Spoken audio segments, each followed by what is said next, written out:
Hey folks, hacking this and that, back again. And this time I want to talk about your sensors and your hotspot coverage, or more specifically, my sensors and your hotspot coverage.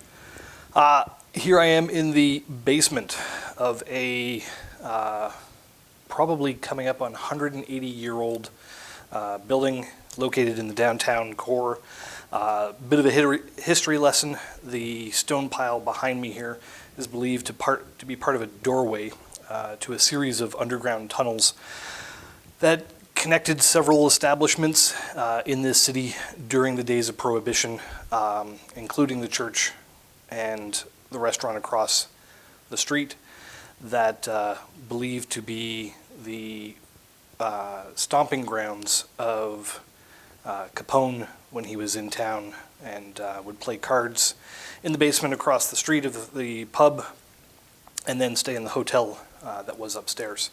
But I'm here now because I have sensors in this building.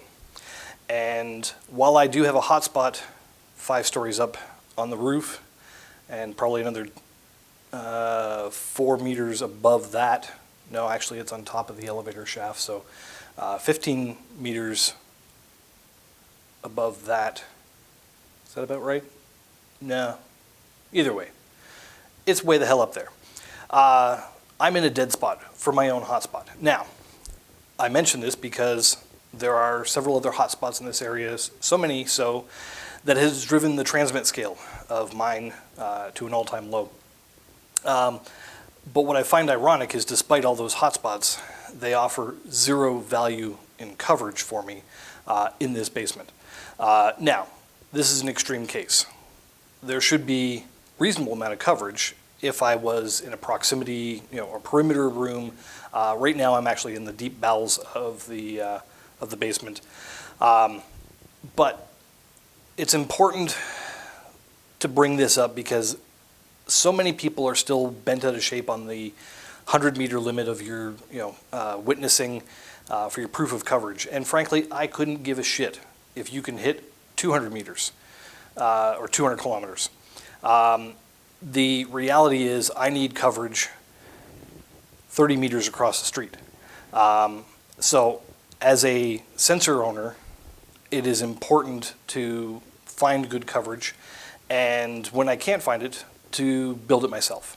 I'm actually at the point now where I'm deploying a lot of data-only hotspots. Fortunately, RAC has decided to put a lot of things on sale lately.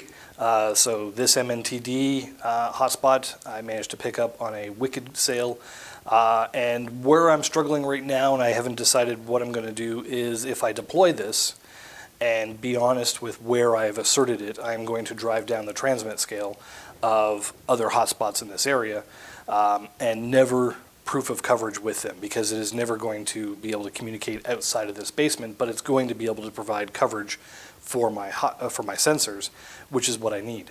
So the question comes down to, do I treat this like a data only, and who cares where I put the location?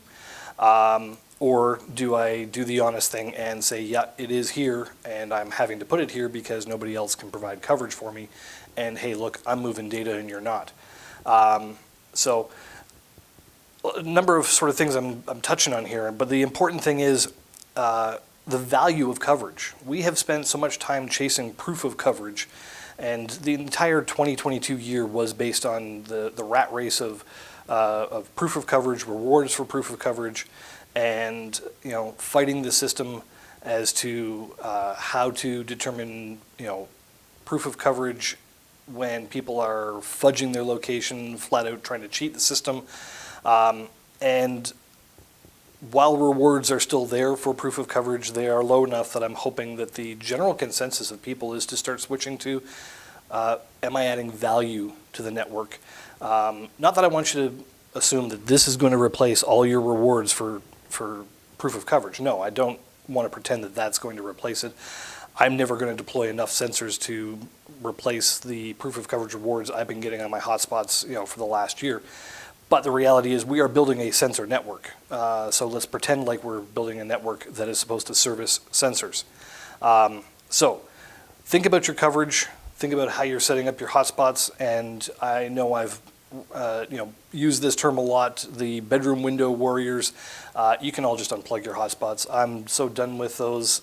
You add no value. I've deployed so many sensors in ground level facilities that are supposed to be in coverage area, especially university campuses. They're even worse. But if your antenna isn't outside and above your roof line, you add no value to this network at this point. So I'm looking for people who are deploying hotspots with outdoor antennas, good coverage, line of sight, to the area around you. That's what this is going to be, a network of hotspots that are covering sensors. So start playing the game with the rest of us, and we'll all get along just fine and hopefully reward each other handsomely. So that's all for now. I will follow up with some other videos on some other topics, in general sort of helium related stuff, just because while I do feel that I've sort of covered a lot of things with sensors, and I will continue to cover things with sensors, I need to start covering some more helium general related topics, and that is going to include hotspots, how to set up hotspots for good sensor coverage, and how to deploy sensors in unique situations, like deep in the bowels of a 200-year-old stone building, and still be able to get the data that you need. So that's all for now. I'm going to transition over to my favorite topic, the data-only gaming hotspots, for another video to come out later this week. Talk to you later.